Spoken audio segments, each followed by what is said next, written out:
জয় মা মনসা।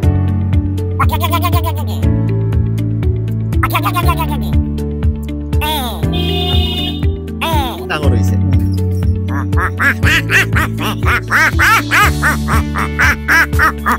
কত বছর বয়স থেকে আপনার প্রথম শেখা শুরু? এটা 8-9 বছর বয়সে শিখছি, ছোটবেলা থেকে। এখন আপনার বয়স? নমস্কার, আজকে আমরা এসেছি আসাম রাজ্যের হাইলাকান্দি জেলায়। এখানে আমরা বিভিন্ন ভাবে ঘুরে দেখছি, বিভিন্ন প্রান্তিক এলাকার মানুষের সঙ্গে আমরা কথা বলছি, এখানকার জীবন যোদ্ধাদের সঙ্গে কথা বলছি। আমরা আজকে পেয়েছি এমন একজন মানুষকে, তার শিল্প, তার কণ্ঠ, তিনি কণ্ঠ দিয়ে বিভিন্ন ডাক তিনি ডাকতে পারেন। এই যে গ্রামীণ শিল্প, সেই রকম একজন শিল্পী, সেই জীবন যোদ্ধার সঙ্গে আমাদের আজকে দেখা হয়েছে। নমস্কার, আপনার নাম? শীতু নমসদ্র। এটা জোরে বলবেন। শীতু নমসদ্র আমার নাম। আচ্ছা, রামকৃষ্ণনগর। বলুন। রামকৃষ্ণনগর সময় জেলায় আছি আমি। রামকৃষ্ণ নগর নগর, ওটা কোথায়? এটা করিমগঞ্জ ডিস্ট্রিক্ট। করিমগঞ্জ ডিস্ট্রিক্টের রামকৃষ্ণনগর বাড়ি। রামকৃষ্ণনগর আপনার বাড়ি? আচ্ছা, গ্রাম শ্রীনগর। গ্রাম শ্রীনগর। এখানে এই যে হাইলাকান্দি জেলায় আপনি এখানে কোথাও এসেছেন বেড়াতে? এখানে আমরা শ্বশুরবাড়ি আইছি। শ্বশুরবাড়ি বেড়াতে এসেছেন। আপনি ডাক বিভিন্ন ধরনের ডাকতে পারেন? ডাকতে পারি। যেমন ডাকটা এটা মা মনসার আশীর্বাদ, এটা শিখ শুরু করে দিই। ডাক না? ডাক। জয় মা মনসা।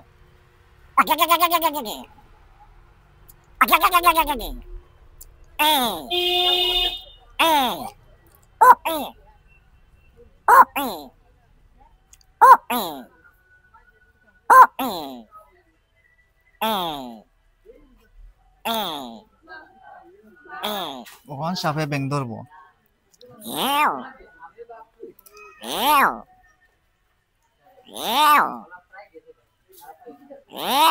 ওখান কবুতরে ডাকবো। ওখান কাউয়াই ডাকবো। ওখান কুত্তায় ডাকবো। ওখান বিলাই বাচ্চায় ডাকবো, মায়া ঝগড়া করবো।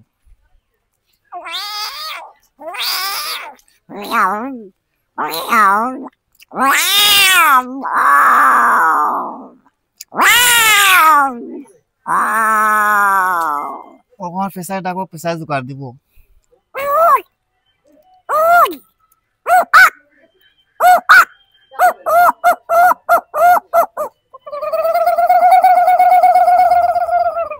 কতটুকু? আপনি এগুলো কোথায় শিখলেন? এটা শিখছি ফার্স্টে আমার দন দিছিল আর মা বিষয়ে। এটা দেওয়ার পরে আমরা মায়া লইতেছি না, ভয় পাইছেন। পাওয়ার পরে এই ডাকগুলি ডাইরেক্ট সাপ পক্ষ হয়েছে, এই পক্ষ ডাকটা শিখছি আমি গইবিয়া। বাকিটা জায়গায় জায়গায় গিয়ে শিখছি। কোথায় কোথায় গেছেন আপনি? আমি গুয়াহাটি কামাখ্যা বাড়িতে শিখছি কবুতরের ডাক, গুয়াহাটি ফেংশি বাজার শিখছি খাওয়ার ডাক, শিলং পুলিশ বাজার শিখছি কুত্তার ডাক, এরপরে বিড়ালটে মানুষে ফারামারি ধরছে, এটা মেমোট আছে, এই বিড়ালের ডাক শিখছি। আচ্ছা, এই নিয়ে আপনার কোনো ভালো? হাঁসের ডাকও রয়েছে।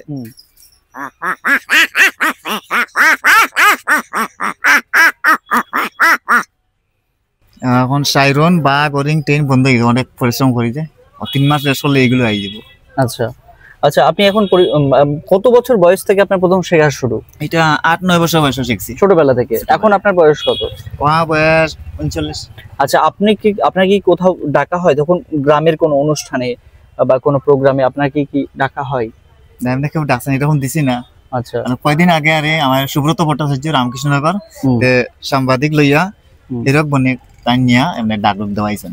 নিজের মোবাইল থেকে দিছি না, আরে তার মোবাইলে উঠাইছেন আরে। আচ্ছা আচ্ছা, কিন্তু আপনাকে কোনো এলাকায় কোনো অনুষ্ঠানে আপনার এই ট্যালেন্টের জন্য কখনো ডাকা হয় না? না, এরকম গেছি না, জাননি আপনি।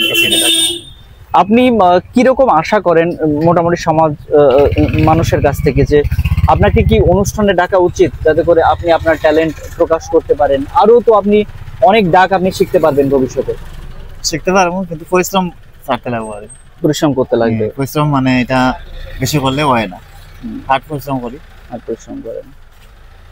আচ্ছা, না আমি বলছি যে ভবিষ্যতে তো যদি আপনাকে অনুষ্ঠানে ডাকা হয় ডাক দেওয়ার জন্য, তাহলে তো আপনি আরো ডাক শিখতে পারবেন। আপনি কি এরকম চান?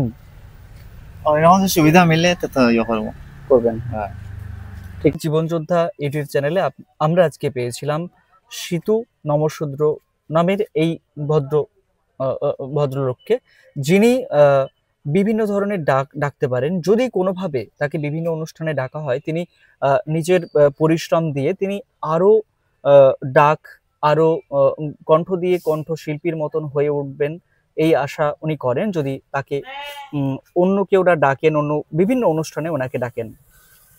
গ্রামীণ এলাকায় এইরকম অসংখ্য মানুষ রয়েছেন, তাদের কথা আমরা বলবো এই জীবনযোদ্ধা চ্যানেলের মধ্য দিয়ে। যারা দেখছেন তাদেরকে অসংখ্য ধন্যবাদ। আমাদের চ্যানেলে থাকুন, চ্যানেলটি সাবস্ক্রাইব করুন। এই গ্রামীণ যে ট্যালেন্ট রয়েছে, তিনি ডাক দিয়ে, তিনি গলার কণ্ঠ দিয়ে বিভিন্ন মানুষকে হাসান, মানুষের মন জয় করেন। এই মানুষটিকে আপনারা যদি সহযোগিতা করতে চান বা ওনাকে বিভিন্ন প্রোগ্রামে ডাকতে চান, এই গ্রামীণ ট্যালেন্টকে আপনারা যদি আরো উৎসাহিত করতে চান, তাহলে ওনার নম্বরে আমি বলছি 9707256450। আমি আবারও বলছি 9707256450। এই নম্বরে আপনারা যোগাযোগ করতে পারেন। নমস্কার।